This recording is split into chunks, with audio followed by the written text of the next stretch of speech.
लोगों को लगता होगा कि नरेंद्र मोदी देश के प्रधानमंत्री है, तीसरी बार प्रधानमंत्री बने, 50 साल की छोटी आयु में मुख्यमंत्री बन गए, 25 साल से लगातार हेड ऑफ द गवर्नमेंट रहे हैं। ये सब अपनी जगह पे हैं,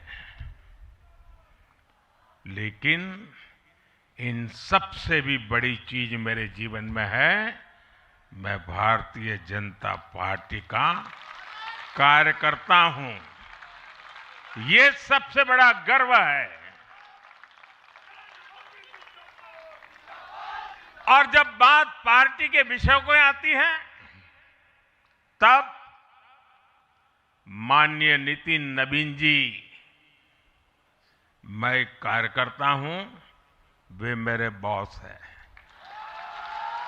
भारतीय जनता पार्टी को मिल चुका है उसका नया राष्ट्रीय अध्यक्ष। एक ऐसा नाम जो शोर में नहीं था लेकिन संगठन की नींव में था, नितिन नवीन। बिहार से निकलकर अब पूरे देश की सबसे बड़ी राजनीतिक पार्टी की कमान उनके हाथ में है। तो सवाल यह नहीं है कि वे अध्यक्ष बने कैसे, सवाल यह है कि अब बीजेपी की राजनीति किस दिशा में बढ़ेगी। भारतीय जनता पार्टी ने आखिरकार अपने संगठन की सबसे अहम कुर्सी सौंप दी है नितिन नवीन को। यह फैसला सिर्फ नेतृत्व परिवर्तन नहीं, यह एक राजनीति संकेत है।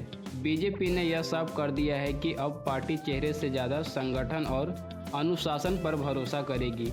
नितिन नवीन अब सिर्फ बिहार के नेता नहीं रहे, अब वे उस पार्टी के अध्यक्ष हैं जिसकी सरकार केंद्र में है और जिसकी मौजूदगी देश के हर राज्य में है। तो आइए समझते हैं कि राष्ट्रीय अध्यक्ष बनने के बाद नितिन नवीन की ताकत, जिम्मेदारी और देश की राजनीति पर असर क्या होगा। भाजपा का राष्ट्रीय अध्यक्ष पार्टी संगठन का सबसे शक्तिशाली पद होता है। नितिन नवीन के हाथों में अब राष्ट्रीय कार्यकारिणी की दिशा, राज्यों के अध्यक्षों की नियुक्ति, संगठनात्मक बदलाव, चुनावी रणनीति की कमान, युवा, महिला और अन्य मोर्चा का नियंत्रण। वे अब पूरे देश में पार्टी संगठन का चेहरा हैं। हालांकि प्रधानमंत्री और संसदीय बोर्ड नीतिगत फैसलों में अहम भूमिका निभाते हैं, लेकिन ग्राउंड लेवल पर संगठन को चलाने की जिम्मेदारी पूरी तरह राष्ट्रीय अध्यक्ष की होती है। नितिन नवीन की खासियत यह है कि वे माइक्रो मैनेजमेंट जानते हैं। उन्हें पता है कि एक बूथ कैसे जीता जाता है, कार्यकर्ता कैसे मोटिवेट होता है और गुटबाजी कैसे संभाली जाती है। उनकी राजनीति तेज भाषणों से नहीं बल्कि शांत लेकिन ठोस फैसलों से चलती है।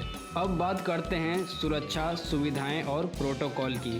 राष्ट्रीय अध्यक्ष बनते ही नितिन नवीन की जीवन पूरी तरह बदल चुका है। सुरक्षा, जेट ट्रेनी की सुरक्षा, 24/7 सशस्त्र कमांडो, बुलेट प्रूफ वाहन, रेड क्लियरेंस और एस्कॉर्ट, हर सार्वजनिक कार्यक्रम में विशेष सुरक्षा घेरा। यह सुरक्षा व्यक्तिगत नहीं बल्कि पद की गरिमा से जुड़ी होती है। दिल्ली के लुटियंस जोन में उन्हें सरकारी आवास मिलता है, बड़ा बंगला, निजी कार्यालय, मीटिंग और रणनीति कक्ष, सुरक्षा स्टाफ के लिए अलग क्वार्टर, यात्रा और काफिला, सरकारी काफिले के साथ बुलेट प्रूफ एसयूवी, वीआईपी हवाई प्रोटोकॉल, राज्यों में विशेष प्रशासनिक सहयोग, भाजपा कार्यालय में विशेष अध्यक्ष कक्ष, निजी सचिव, मीडिया और राजनीति सलाहकार, आईटी और डेटा एनालिसिस टीम। लेकिन यह सब सुविधाएं एक चीज साफ करती है कि अब हर फैसला पूरे देश को प्रभावित करेगा। नितिन नवीन का राजनीतिक सफर चमक दमक से नहीं, अनुशासन और संगठन से बना है। आरएसएस से जुड़ाव में उन्हें एक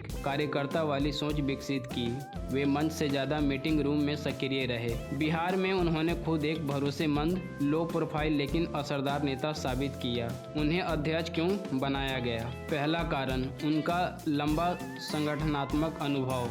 दूसरा, पूर्वी भारत पर फोकस, बिहार, बंगाल, झारखंड, उड़ीसा। तीसरा, सरकार और संगठन के बीच बेहतर संतुलन। चौथा, विवादों से दूर, अनुशासित और राजनीतिक नेतृत्व। बीजेपी अब 2029 की तैयारी खुलकर कर रही है और नितिन नवीन इस तैयारी में मुख्य स्तंभ बन चुके हैं। तो अब यह साफ है कि नितिन नवीन सिर्फ अध्यक्ष नहीं बनने हैं, वे एक संदेश बन चुके हैं। संदेश यह है कि बीजेपी अब शोर नहीं संगठन चाहती है। एक ऐसा नेतृत्व जो दिखे कम लेकिन पार्टी को अंदर से मजबूत कर दे। आने वाले सालों में यह देखा जाएगा कि नितिन नवीन बीजेपी को किस दिशा में ले जाते हैं, लेकिन इतना तय है कि उनके अध्यक्ष बनने के साथ भारतीय राजनीति एक नए अध्याय में प्रवेश कर चुकी है। आप इस फैसले को कैसे देखते हैं, नीचे कमेंट में अपनी राय जरूर लिखिए। मिलते हैं अगले वीडियो में, तब तक के लिए धन्यवाद।